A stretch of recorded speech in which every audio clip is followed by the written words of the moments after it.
Hi guys, like share and subscribe. दोस्तों, India ए की पारी जो है वो 231 रनों पर सिमट गई है। अब इंडिया बी के पास 90 रनों की लीड है।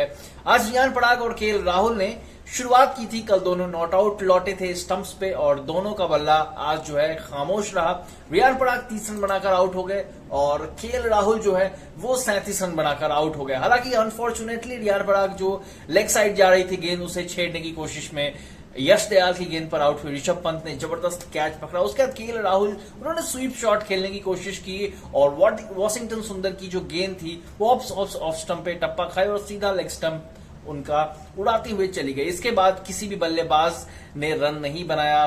तनुष कोटियान जो अंत में बहुत अच्छी बल्लेबाजी कर रहे थे, टिके हुए थे और जैसा मुशीर खान ने पहली पारी में इंडिया बी के लिए एक शानदार पारी खेली थी, तनुष कोटियान वैसे ही कुछ जुझारू पारी खेलने की कोशिश कर रहे थे और टेल एंडर्स के साथ पार्टनरशिप बिल्ड करने की कोशिश कर रहे थे।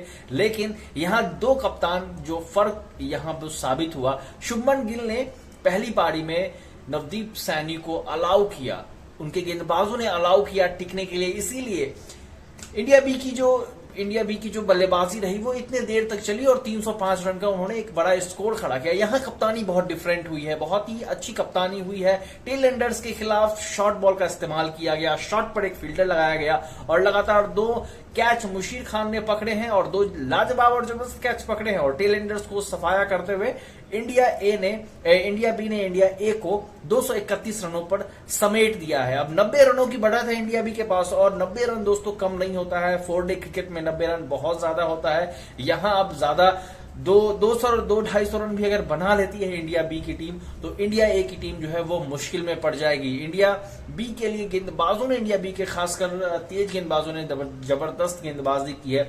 मुकेश खान ने 3 विकेट झटके हैं, यश दयाल ने वो रियान पराग का एकमात्र विकेट झटका और वहां से खेल जो है वो पूरा बदल गया। नवदीप सैनी बल्लेबाजी से भी टीम के लिए योगदान लगातार कर रहे हैं और गेंदबाजी से उन्होंने 3 महत्वपूर्ण विकेट हासिल किए हैं। उसके बाद साई किशोर का जो 2 विकेट लास्ट में उन्होंने 2 विकेट निकाले, उन्होंने आवेश खान का 1 विकेट निकाला और तनुष कोटियान को उन्होंने कैच आउट करवाया। उसके बाद वॉशिंगटन सुंदर जिन्होंने केएल राहुल जो टिके हुए थे उनको आउट करके पवेलियन का रास्ता दिखा दिया। तो मैच बहुत दिलचस्प होने वाला है। दूसरी पारी की शुरुआत अब होगी, थोड़ी देर में दूसरी पारी की शुरुआत होने वाली है। देखना दिलचस्प होगा कि इंडिया बी की जो टीम है वो कितने रनों का टारगेट देती है इंडिया ए के लिए। हालांकि इंडिया ए के पास जो है वो शानदार बल्लेबाजों की टोली है। शिवम दुबे का बल्ला नहीं चला, उनकी जो स्किल है वो टेस्ट क्रिकेट के लिए नहीं है, ये सब लोग जानते हैं। फिर भी उन्हें टेस्ट क्रिकेट रेड बॉल में मौका दिया जा रहा है, पता नहीं क्यों दिया जा रहा है। इससे अच्छा तिलक वर्मा को खिला लेते, शायद उनकी गेंदबाजी की वजह से, शिवम दुबे की गेंदबाजी की वजह से उन्हें टीम में मौका दिया जा रहा है, लेकिन गेंदबाजी से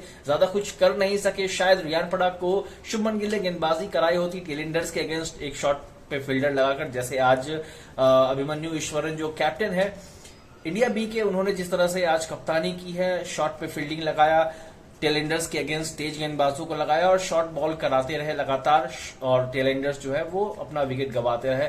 वैसे ही स्पिनर्स ने भी साई किशोर को लगाया और वैसे ही स्पिनर ने भी लेग साइड से गेंदबाजी करना शुरू किया और शॉट पे विकेट उन्होंने इंडिया ए के बल्लेबाजों ने गंवा दिया।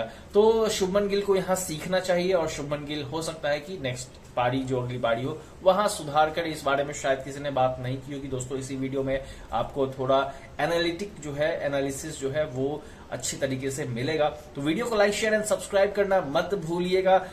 बल्लेबाजी बहुत बड़ी है इंडिया ए के पास। अब इंडिया बी को टारगेट सेट करना है, कितना टारगेट सेट करना है ये देखना दिलचस्प होगा। 90 रनों की पहली ही बढ़त हासिल कर चुकी है। ऋषभ पंत पर सभी की नजरें होंगी क्योंकि पहली पारी में उनका बल्ला नहीं चला था, तो दूसरी पारी में जरूर वो चाहेंगे कि कुछ रन करे और जब इंडिया सीरीज शुरुआत हो बांग्लादेश के अगेंस्ट तो उनके बल्ले से रन हो, उनकी फॉर्म जो है वो टीम के लिए चिंता का विषय न बने।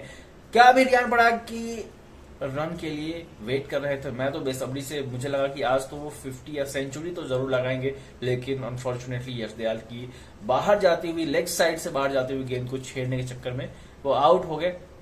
अब दूसरी पारी में उनकी बल्लेबाजी पर पूरी निगाहें होंगी। यहां शुभमन गिल गेंदबाजी देते हैं कि नहीं देते हैं ये भी देखना दिलचस्प होगा। आपकी क्या राय है? क्या रियान पराग को गेंदबाजी मिलनी चाहिए? कमेंट में जरूर बताइएगा। लाइक शेयर एंड सब्सक्राइब करना मत भूलिएगा।